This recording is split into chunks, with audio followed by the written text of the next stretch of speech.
Cabinet ಕಾಳಗದಿಂದ ಬಂಡಾಯದ ಬಿಸಿ ಭುಗಿಲೇಳ್ತಾ ಇದೆ. ನಾನು ಹೇಳ್ತಾ ಇದೆ, ಸಚಿವ ಸಂಪುಟ ವಿಸ್ತರಣೆ ಆಗ್ತಾ ಇದ್ದಂತೆ ಸಂಕಟವೂ ಕೂಡ ವಿಸ್ತರಣೆ ಆಗ್ತಾ ಇದೆ. ಈಗ ಸಚಿವಾಕಾಂಕ್ಷಿಗಳು ಸಚಿವ ಸ್ಥಾನ ಮಿಸ್ ಆಗಿದ್ದಕ್ಕೆ ಸರ್ಕಾರದ ವಿರುದ್ಧವೇ ಸಮರ ಸಾರ್ತಾ ಇದ್ದಾರೆ. ಅವರ ಬೆಂಬಲಿಗರಿಂದ ಹಿಡಿದು ಸ್ವತಃ ಆಕಾಂಕ್ಷಿಗಳೇ ಸರ್ಕಾರದ ವಿರುದ್ಧವೇ ಸಮರ ಸಾರಿರೋದು. ಯಾವ ಸಂಧಾನಕ್ಕೂ ಯಾವ ಸಮಾಧಾನಕ್ಕೂ ಯಾರೂ ಒಪ್ಕೊಳ್ತಾ ಇಲ್ಲ, ಯಾರ ಮಾತೂ ಕೇಳ್ತಾ ಇಲ್ಲ. ಫುಲ್ ರೆಬಲ್ ಆಗ್ಬಿಟ್ಟಿದ್ದಾರೆ ಸಚಿವಾಕಾಂಕ್ಷಿಗಳು ಸಚಿವ ಸ್ಥಾನ ಮಿಸ್ ಆಗಿದ್ದಕ್ಕೆ. ಹಾಗಾದ್ರೆ ಈಗ ರೆಬಲ್ ಆದವರು ಕಾಂಗ್ರೆಸ್ಗೆ ಗುಡ್ ಬೈ ಹೇಳ್ತಾರ? ಅದರಲ್ಲೂ ಈ ಒಬ್ಬ ಕೈ ಶಾಸಕ ಕಾಂಗ್ರೆಸ್ಗೆ ಗುಡ್ ಬೈ ಹೇಳ್ತಾರ? ಆಡಳಿತ ಪಕ್ಷದ ವಿರುದ್ಧ ಕೈ ರೆಬಲ್ ಶಾಸಕ ದಂಗಲ್ ಎದ್ದಿದ್ದಾರೆ. ಕೈ ನಾಯಕರ ಸಹವಾಸವೇ ಬೇಡ ಅಂತ ಆ ಲೀಡರ್ ಹೇಳ್ತಾ ಇದ್ದಾರೆ. ಸಂಪುಟ ಸಂಕಷ್ಟದ ಸಂದರ್ಭದಲ್ಲೇ ಡಿಕೆಗೆ ಮತ್ತೊಂದು ಸಂಕಷ್ಟನ? ಇದು ಈ ಕ್ಷಣದ ರಾಜ್ ನ್ಯೂಸ್ನ ಮೆಗಾ ಎಕ್ಸ್ಕ್ಲೂಸಿವ್ ಸ್ಟೋರಿ.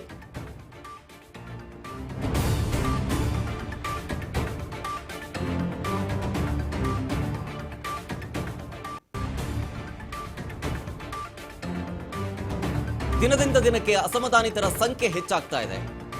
ಅವರನ್ನ ಸಮಾಧಾನ ಪಡಿಸೋ ಕೆಲಸವನ್ನ ರಾಜ್ಯದ ಹಿರಿಯ ನಾಯಕರು ಅಥವಾ ಈಗಷ್ಟೇ ಸಂಪುಟ ವಿಸ್ತರಣೆಯಲ್ಲಿ ಪ್ರಮಾಣ ವಚನ ಸ್ವೀಕಾರ ಮಾಡಿದಂತಹ ಒಂದಷ್ಟು ಜನ ಸಚಿವರುಗಳು ಅಸಮಾಧಾನಿತರನ್ನ ಭೇಟಿ ಮಾಡಿ ಮಾತುಕತೆ ನಡೆಸಿ ಅವರನ್ನ ಸಮಾಧಾನ ಪಡಿಸುವಂತ ಕೆಲಸಗಳು ಆಗ್ತಾ ಇದ್ರು ಕೂಡ ಯಾರನ್ನೂ ಯಾರ ಮಾತು ಕೇಳ್ತಾ ಇಲ್ಲ. ಇದು ಈ ಕ್ಷಣದ ರಾಜ್ ನ್ಯೂಸ್ನ ಮೆಗಾ ಎಕ್ಸ್ಕ್ಲೂಸಿವ್ ಸ್ಟೋರಿ. ಆ ಒಬ್ಬ ಹಿರಿಯ ಶಾಸಕ ಕಾಂಗ್ರೆಸ್ಗೆ ಗುಡ್ ಬೈ ಹೇಳ್ತಾರ? ಬೇಡ ಬೇಡ, ನನ್ಗೆ ಆಡಳಿತ ಪಕ್ಷದ ಸಹವಾಸವೇ ಬೇಡ ಅಂತಿದ್ದಾರೆ ಅವರು. ವಿಧಾನಸಭೆಯಲ್ಲಿ ಆಡಳಿತ ಪಕ್ಷದವರ ಸಾಲಿನಲ್ಲೇ ನಾನು ಕೂರಲ್ಲ ಅಂತ ಸ್ವಪಕ್ಷದವರೇ ಹೇಳ್ತಾ ಇದ್ದಾರೆ. ಆಡಳಿತ ಪಕ್ಷದವರ ಸಾಲಲ್ಲಿ ಕೂರಲ್ಲ ಅಂತಂದ್ರೆ ಎಲ್ಲಿ ಕೂರ್ತಾರೆ ಅಂತಂದ್ರೆ ವಿರೋಧ ಪಕ್ಷದ ಸಾಲಿನಲ್ಲಿ ಪ್ರತ್ಯೇಕ ಆಸನವನ್ನ ವ್ಯವಸ್ಥೆ ಮಾಡಿಕೊಡಿ ಅಂತ ಮನವಿ ಮಾಡ್ಕೊಳ್ತಾ ಇದ್ದಾರೆ. ವಿಧಾನಸಭಾಧ್ಯಕ್ಷರಿಗೆ ಈ ರೀತಿಯಾದಂತಹ ಪತ್ರ ಬರೆಯೋದಕ್ಕೆ ಮುಂದಾಗಿರುವುದು ಬೇರೆ ಯಾರೂ ಅಲ್ಲ, ಶಾಸಕ ಮಾಜಿ ಸಚಿವ ಟಿ.ಬಿ. ಜಯಚಂದ್ರ. ನಿನ್ನೆಯಷ್ಟೇ ಚಲುವರಾಯಸ್ವಾಮಿ ಅವರು ಮತ್ತು ಎಚ್.ಸಿ. ಬಾಲಕೃಷ್ಣ ಅವರು ಅವರ ಮನೆಗೆ ಭೇಟಿ ಕೊಟ್ಟು ಭರವಸೆ ಸಂಧಾನ ಎಲ್ಲವನ್ನೂ ಕೂಡ ಮಾಡಿದ್ರು. ಹಿರಿಯ ನಾಯಕರಾದಂಥ ಟಿ.ಬಿ. ಜಯಚಂದ್ರ ಅವರು ಯಾರ ಮಾತಿಗೂ ಬಗ್ಗಲಿಲ್ಲ, ಜಗ್ಗಲಿಲ್ಲ. ಬುಲಾವ್ ಕೊಟ್ಟರು ಸಿಎಂ ಡಿಕೆ ಕೈಗೆ ಸಿಗ್ತಾ ಇಲ್ಲ ರೆಬಲ್ ಶಾಸಕರು ಅಂತ. ಯಾವುದೇ ಹುದ್ದೆ ಅಥವಾ ಸ್ಥಾನಮಾನಗಳ ಅಗತ್ಯನೇ ಇಲ್ಲ ನನಗೆ, ಬೇಡವೇ ಬೇಡ, ಪಕ್ಷದಲ್ಲೇ ಇರ್ತೀನಿ ಅಂತ ಹೇಳ್ತಲೇ ಶಾಸಕರು ಬಂಡಾಯ ಸಾರ್ತಾ ಇದ್ದಾರೆ. ಈಗ ಇದು ಹಲವು ಚರ್ಚೆಗಳಿಗೂ ನಾಂದಿ ಹಾಡ್ತಾ ಇದೆ. ಈಗ ಹಿರಿಯರಿದ್ದಾರೆ, ಗಣ್ಯರಿದ್ದಾರೆ, ಮಾಜಿ ಸಚಿವರು ಕೂಡ. ಇದನ್ನೇ ನಾನು ಹೇಳಿದ್ದು, ಹಲವು ಕಾಂಗ್ರೆಸ್ನಲ್ಲಿ ಪಕ್ಷಕ್ಕೆ ದುಡಿದಂತ ಹಿರಿಯ ಶಾಸಕರು ಮಾಜಿ ಸಚಿವರುಗಳು ಕೂಡ ಇದ್ದಾರೆ. ಅವರನ್ನ ವಿಶ್ವಾಸಕ್ಕೆ ತೆಗೆದುಕೊಳ್ಳುವಂತಹ ಕೆಲಸಗಳನ್ನ ಈ ಸಂದರ್ಭದಲ್ಲಿ ಕಾಂಗ್ರೆಸ್ ಹೈಕಮಾಂಡ್ ಕೂಡ ಮಾಡಬೇಕು, ರಾಜ್ಯ ಕಾಂಗ್ರೆಸ್ ನಾಯಕರು ಮಾಡಬೇಕು. ಇಲ್ಲಿ ಹಿರಿಯ ಶಾಸಕರಿಗೆ ಸಮಾಧಾನ ಮಾಡೋದಕ್ಕೆ ಹೋದವರು ಚಲುವರಾಯಸ್ವಾಮಿ ಅವರು ಮತ್ತು ಎಚ್.ಸಿ. ಬಾಲಕೃಷ್ಣ ಅವರು. ಡಿ.ಕೆ. ಶಿವಕುಮಾರ್ ಅವರೇ ಹೇಳಿ ಕಳಿಸಿದ್ದು ಸಮಾಧಾನ ಪಡಿಸೋದಕ್ಕೆ. ಆದರೆ ಅವರಿಬ್ಬರ ಮಾತನ್ನೂ ಕೂಡ ಕೇಳ್ತಾ ಇಲ್ಲ. ಭರವಸೆ ಕೊಡೋದು ಅಥವಾ ಬೇರೆ ಸ್ಥಾನಮಾನಗಳ ಬಗ್ಗೆ ಪ್ರಶ್ನೆಯೇ ಇಲ್ಲ, ನನಗೆ ಬೇಡ, ಬೇಜಾರು ಮಾಡ್ಕೊಂಡಿದ್ದಾರೆ ಇವರು ಅಂತ ಟಿ.ಬಿ. ಜಯಚಂದ್ರ ಅವರು. ಪಕ್ಷದಲ್ಲಿ ಹಿರಿಯ ಮುಖಂಡಿದ್ದೀನಿ ನಾನು, ಅಧಿಕಾರಕ್ಕೆ ಬರೋದಕ್ಕೆ ನಾವು ಕೂಡ ಶ್ರಮಿಸಿದ್ದೀವಿ, ಹಿರಿಯರನ್ನ ಪರಿಗಣನೆಗೆ ತೆಗೆದುಕೊಂಡಿಲ್ಲ, ಮೂಲೆ ಗುಂಪು ಮಾಡ್ತಾ ಇದ್ದಾರೆ. ಅಂದ್ರೆ ಅಘೋಷಿತವಾಗಿ ರಿಟೈರ್ಮೆಂಟ್ ತಗೊಳ್ಳಿ ಅನ್ನುವಂತ ಮೆಸೇಜ್ ಪಾಸ್ ಮಾಡ್ದಂಗೆ ಆಗ್ಬಿಡ್ತಿದ್ದು. ಹಾಗಾಗಿ ಸಮಾಧಾನ ಪಡಿಸೋದಕ್ಕೆ ನನ್ನ ಹತ್ರ ಯಾರು ಬರಬೇಡಿ, ಬೇರೆ ಬೇರೆ ಸ್ಥಾನಮಾನ ಕೊಡ್ತೀವಿ ಅಂತ ಹೇಳಬೇಡಿ, ನನಗದು ಬೇಕಾಗೂ ಇಲ್ಲ ಅಂತ ಯಾವ ಸಂಧಾನಕ್ಕೂ ಮಣಿಯುತ್ತಿಲ್ಲ ರೆಬಲ್ ಶಾಸಕರಾಗಿದ್ದಾರೆ ಈಗ ಟಿ.ಬಿ. ಜಯಚಂದ್ರ ಅವರು. ಈ ಹಿಂದೆ ಕಾನೂನು ಸಚಿವರಾಗಿದ್ದವರು,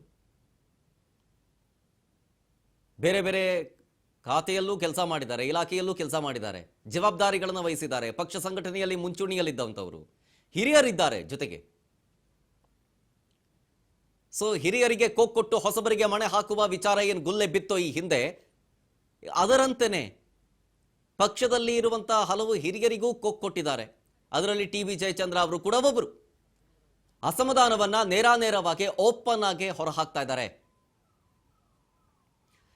ಮುಂಬರುವಂತ ಕಲಾಪಗಳಲ್ಲಿ ವಿಧಾನಸೌಧದಲ್ಲಿ ನಮಗೆ ಆಡಳಿತ ಪಕ್ಷದ ಜೊತೆಗೆ ಆಸನದ ವ್ಯವಸ್ಥೆಯನ್ನ ಮಾಡಿಕೊಡ್ಬೇಡಿ, ಆಡಳಿತ ಪಕ್ಷದವರ ಜೊತೆಗೆ ನಾವು ಕೂರಲ್ಲ, ವಿರೋಧ ಪಕ್ಷದ ಜಾಗದಲ್ಲಿ ಒಂದು ಕುರ್ಚಿ ಹಾಕೊಡಿ ಅಂತ ಮನವಿ ಮಾಡೋದಕ್ಕೂ ಮುಂದಾಗ್ತಾ ಇದ್ದಾರೆ. ಇದ್ರ ಬಗ್ಗೆ ಇನ್ನಷ್ಟು ಮಾಹಿತಿ ಕೊಡ್ತಾರೆ ನಮ್ಮ ಅಸೋಸಿಯೇಟ್ ಎಡಿಟರ್ ಗೋವಿಂದ್ ಫೋನ್ ಸಂಪರ್ಕದಲ್ಲಿ. ಗೋವಿಂದ್, ಒಬ್ಬೊಬ್ಬರಾಗೆ ಶಾಸಕರು ರೆಬಲ್ಗಳಾಗ್ತಾ ಇದ್ದಾರೆ. ಅದರಲ್ಲೂ ಟಿ.ಬಿ. ಜಯಚಂದ್ರ ಅವರು ಪಕ್ಷದ ಹಿರಿಯರಿದ್ದಾರೆ, ಹಲವು ಕೆಲಸಗಳನ್ನ ನಿಭಾಯಿಸಿದ್ದಾರೆ, ಜವಾಬ್ದಾರಿಯನ್ನು ವಹಿಸಿಕೊಂಡಿರೋರು. ಮೂಲೆ ಗುಂಪು ಮಾಡ್ತಾ ಇದ್ದಾರೆ, ರಿಟೈರ್ಮೆಂಟ್ ತಗೊಳ್ಳಿ ಅನ್ನುವಂತ ಅಘೋಷಿತವಾದಂತಹ ಮೆಸೇಜ್ ಪಾಸ್ ಮಾಡ್ತಾ ಇದ್ದಾರೆ. ಇದು ನನಗೆ ಯಾವ ಸ್ಥಾನಮಾನವನ್ನು ಕೊಡ್ತೀವಿ ಅಂತ ಯಾರು ಹತ್ರಕ್ಕೆ ಬರಬೇಡಿ ಅಂತ ಖಡಾಖಂಡಿತವಾಗಿ ಹೇಳ್ತಾ ಇದ್ದಾರೆ. ಹಾಗಾದ್ರೆ ನಾನಾ ರೀತಿಯ ಪ್ರಶ್ನೆಗಳೇನಂತಂದ್ರೆ ಪಕ್ಷ ಬಿಡ್ತಾರಾ, ಏನ್ ಕತೆ, ಮುಂದಿನ ನಡೆ ಏನು, ಈ ರೀತಿಯ ಚರ್ಚೆ. ಶರತ್, ಯಾವುದೇ ಸರ್ಕಾರ ಬಂದಂತ ಸಂದರ್ಭದಲ್ಲಿ ಸಚಿವ ಸಂಪುಟ ವಿಸ್ತರಣೆ ಆಗುತ್ತೆ. ಆ ಒಂದು ಸಂದರ್ಭದಲ್ಲಿ ಸಹಜವಾಗಿ ಸಚಿವ ಸ್ಥಾನದ ಆಕಾಂಕ್ಷಿಗಳು ಯಾರಿರ್ತಾರೆ ಅವರು ಸಚಿವ ಸ್ಥಾನ ಸಿಗ್ಲಿಲ್ಲ ಅಂತ ಹೇಳಿದ್ರೆ ಒಂದು 2-3 ದಿನ ತಮ್ಮದೇ ಆದಂತ ಅಸಮಾಧಾನ ಹೊರಹಾಕ್ತಾರೆ. ನಾಯಕರ ವಿರುದ್ಧ ಸಹಜವಾಗಿ ತಮ್ಮ ಅಸಮಾಧಾನ ಹೊರಹಾಕಿ ಮಾತನಾಡ್ತಾರೆ. ಆದ್ರೆ ಈಗ ಆಗಿರುವಂತ ಬೆಳವಣಿಗೆ ನೋಡಿದ್ರೆ ಕಾಂಗ್ರೆಸ್ ಸರ್ಕಾರದಲ್ಲಿ ದೊಡ್ಡ ಮಟ್ಟದ ಆಂತರಿಕವಾದಂತ ಕೋಲಾಹಲ ಸೃಷ್ಟಿಯಾಗೋದು ಬಹುತೇಕ ಖಚಿತ ಆಗಿರುವಂತದ್ದು. ತಮ್ಗೆ ಗೊತ್ತಿದ್ದಂಗೆ ಒಂದು ಏನು ಸಚಿವ ಸಂಪುಟ ವಿಸ್ತರಣೆಯಾದ ಒಂದು ಕಾರ್ಯಕ್ರಮಕ್ಕೆ ಸ್ವತಃ ಮಾಜಿ ಸಿಎಂ ಆದಂತ ಸಿದ್ದರಾಮಯ್ಯ ಗೈರಾದ್ರು. ಆ ಮೂಲಕ ಎಲ್ಲೊಂದ್ ಕಡೆ ಅಸಮಾಧಾನ ಇದೆ ಅನ್ನೋದನ್ನ ಒಂದು ಮೆಸೇಜ್ ಕ್ಲಿಯರ್ ಆಗಿ ಪಾಸ್ ಮಾಡಿದ್ದಾರೆ. ಹೈಕಮಾಂಡ್ ನಾಯಕರು ಕೂಡ ಗೊತ್ತಿದೆ, ಎಲ್ಲೊಂದ್ ಕಡೆ ಸಿದ್ದರಾಮಯ್ಯ ಅಸಮಾಧಾನಕ್ಕೆ ನಾವು ಕೂಡ ಕೆಲವೊಂದು ತೆಗೆದುಕೊಂಡ ನಿರ್ಧಾರಗಳು ಕೂಡ ಕಾರಣ ಅಂತೇಳಿ. ಹಾಗಾಗಿ ಸಿದ್ದರಾಮಯ್ಯ ಆದಿಯಿಂದ ಹಿಡಿದು ಸಹಜವಾಗಿ 20-25 ಜನ ಶಾಸಕರು ಈಗಾಗಲೇ ತಮ್ಮ ಅಸಮಾಧಾನ ಹೊರಹಾಕ್ತಾ ಇದ್ದಾರೆ. ಎಲ್ಲೊಂದ್ ಕಡೆ 10 ಜಿಲ್ಲೆಗೆ ಒಂದು ಪ್ರಾತಿನಿಧ್ಯ ಸಿಕ್ಕಿಲ್ಲ. ಹಿರಿಯ 5 ಬಾರಿ 4 ಬಾರಿ 6 ಬಾರಿ ಗೆದ್ದಂತ ಶಾಸಕರು ಕೂಡ ನ್ಯಾಯ ಸಿಗ್ತಿಲ್ಲ. ಹಾಗಾಗಿ ತಮ್ಮ ಅಸಮಾಧಾನ ಹೊರಹಾಕ್ತಾ ಇದ್ದಾರೆ. ಅದರಲ್ಲೂ ಕೂಡ 6 ಬಾರಿ ಗೆದ್ದಂತ ಟಿ.ಬಿ. ಜಯಚಂದ್ರ ತುಮಕೂರು ಭಾಗದಲ್ಲಿ ಹಿರಿಯ ಶಾಸಕರಾಗಿದ್ದಾರೆ. ಹಾಗಾಗಿ ಈ ಬಾರಿ ಸಿಕ್ಕೇ ಸಿಗುತ್ತೆ. ಯಾಕಂದ್ರೆ ತುಮಕೂರಿಗೆ 2 ಸ್ಥಾನ ಸಿಗುತ್ತೆ. ಈಗಾಗಲೇ ಪರಮೇಶ್ವರ್ ಅವರು ಡಿ.ಸಿ.ಎಂ ಆಗಿದ್ದಾರೆ. ಇನ್ನೊಂದು ಸ್ಥಾನ ನನಗೆ ಸಿಕ್ಕೇ ಸಿಗುತ್ತೆ ಅನ್ನೋ ಒಂದು ವಿಶ್ವಾಸದಲ್ಲಿ ಎಲ್ಲೋ ಒಂದ್ ಕಡೆ ಏನೋ ಟಿ.ಬಿ. ಜಯಚಂದ್ರ ಅವರು ಇದ್ರು. ಸಿದ್ದರಾಮಯ್ಯ ಅವರ ಮೊದಲನೇ ಅವಧಿಯಲ್ಲಿ ಕಾನೂನು ಸಚಿವ ಮತ್ತು ಸಣ್ಣ ನೀರಾವರಿ ಸಚಿವರು ಕೂಡ ಆಗಿದ್ರು. ಹಾಗಾಗಿ ಈ ಬಾರಿ ಡಿ.ಕೆ. ಶಿವಕುಮಾರ್ ಸಂಪುಟದಲ್ಲಿ ಮತ್ತೆ ಸೇರ್ತೀವಿ ಅಂತ ಒಂದು ನಿರೀಕ್ಷೆಯನ್ನು ಸಹಜವಾಗಿ ಇಟ್ಟಿದ್ರು. ಎಲ್ಲೋ ಒಂದ್ ಕಡೆ ಸಿಎಂ ಡಿ.ಕೆ. ಶಿವಕುಮಾರ್ ಮತ್ತು ಟಿ.ಬಿ. ಜಯಚಂದ್ರ ನಡುವೆ ಇರುವ ಸಂಬಂಧ ಏನಿದೆ ಇದು ಸಹಜವಾಗಿ ಹಲವು ವರ್ಷಗಳಿಂದ ಒಂದು ಅಳಿಸಿ ಹೋಗಿರುವಂತದ್ದು. ಹಾಗಾಗಿ ಎಲ್ಲೋ ಒಂದ್ ಕಡೆ ಜಯಚಂದ್ರ ಅವರು ನೇರವಾಗಿ ತಮ್ಮ ಒಂದು ಅಸಮಾಧಾನದ ಬೇಗುದಿ ಏನಿದೆ ನೇರವಾಗಿ ಸಾರಿರುವಂತದ್ದು. ನೇರವಾಗಿ ಸ್ಪೀಕರ್ ಅವರಿಗೆ ಒಂದು ಪತ್ರ ಬರೆಯೋದಕ್ಕೆ ಮುಂದಾಗಿರುವಂತದ್ದು. ನನಗೆ ಆಡಳಿತ ಪಕ್ಷದ ಒಂದು ಸಾಲಿನಲ್ಲಿ ನನಗೆ ಅವಕಾಶ ಮಾಡ್ಕೊಡ್ಬಿಡಿ, ವಿರೋಧ ಪಕ್ಷದ ಸಾಲಿನಲ್ಲಿ ನನಗೆ ಅವಕಾಶ ಮಾಡ್ಕೊಡಿ ಅಂತ ಹೇಳಿ ಒಂದು ಪತ್ರ ಬರೆಯೋದಕ್ಕೆ ಮುಂದಾಗಿರುವಂತದ್ದು. ಹೇಳಿ ಕೇಳಿ ಇದೇ 13 ಅಂದ್ರೆ ಮುಂದಿನ ಗುರುವಾರದಿಂದ ಒಂದು ಅಧಿವೇಶನ ಕೂಡ ಶುರುವಾಗ್ತಿದೆ.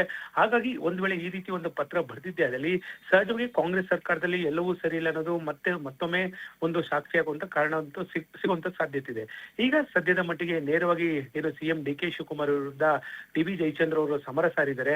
ಹಾಗಾಗಿ ಒಂದ್ ವೇಳೆ ಈ ಪತ್ರ ಬರೆದಿದ್ದೇ ಆದಲ್ಲಿ ಸಹಜವಾಗಿ ಸರ್ಕಾರದಲ್ಲಿ ಮತ್ತಷ್ಟು ಅಸಮಾಧಾನದ ಬೇಗುದೇನಿದೆ ಸ್ಫೋಟ ಆಗುವಂತದ್ದು ಸಹಜವಾಗಿ ಸರ್ವೇ ಸಾಮಾನ್ಯ ಆಗಿದೆ. ಒಂದ್ ಕಡೆ ಕೋಲಾರ ಚಿಕ್ಕಬಳ್ಳಾಪುರದ ನಾಯಕರು ಏನು ಬಹಿರಂಗವಾಗಿ ಒಂದು ಸುದ್ದಿಗೋಷ್ಠಿ ನಡೆಸಿ ಸರ್ಕಾರದ ವಿರುದ್ಧ ಕೆಲವೊಂದಿಷ್ಟು ಅಸಮಾಧಾನ ಹೊರಹಾಕ್ತಾರೆ. ಮತ್ತೊಂದು ಕಡೆ ಇವತ್ತು ಸಂಜೆ ವೇಳೆಗೆ ಜಯಚಂದ್ರ ಅವರ ನಿವಾಸದಲ್ಲಿ 20ಕ್ಕೂ ಹೆಚ್ಚು ಜನ ಅಸಮಾಧಾನಿತ ಶಾಸಕರು ಒಂದು ಸಭೆ ಮಾಡಿ ಹೈಕಮಾಂಡ್ ನಾಯಕರಿಗೆ ಒಂದು ಸ್ಪಷ್ಟವಾದಂತ ಒಂದು ಮೆಸೇಜ್ ಅನ್ನ ತಲುಪಿಸೋದಕ್ಕೆ ಒಂದ್ ರೀತಿಯ ಎಲ್ಲ ರೀತಿಯ ಪ್ರಯತ್ನಗಳು ಮಾಡ್ತಾ ಇದ್ದಾರೆ. ಹಾಗಾಗಿ ಕಾದಾಡಬೇಕಾಗುತ್ತೆ. ಇದು ಕೇವಲ 2-3 ದಿನಕ್ಕೆ ಒಂದು ಅಸಮಾಧಾನದ ಬೇಗುದಿ ಒಂದು ಸ್ಟಾಪ್ ಆಗುತ್ತಾ, ಈ ಒಂದು ಅಸಮಾಧಾನದ ಬೇಗುದಿ ಎಲ್ಲೋ ಒಂದ್ ಕಡೆ ಸರ್ಕಾರದ ದೊಡ್ಡ ಮಟ್ಟದ ಡ್ಯಾಮೇಜ್ಗೆ ಏನಾದ್ರೂ ಕಾರಣ ಆಗುತ್ತಾ ಅನ್ನೋದನ್ನ ಸದ್ಯಕ್ಕೆ ಕಾದಾಡಬೇಕಾಗಿದೆ. Sharath. Okay, thank you Govind ಡೀಟೇಲ್ಸ್ಗಾಗಿ.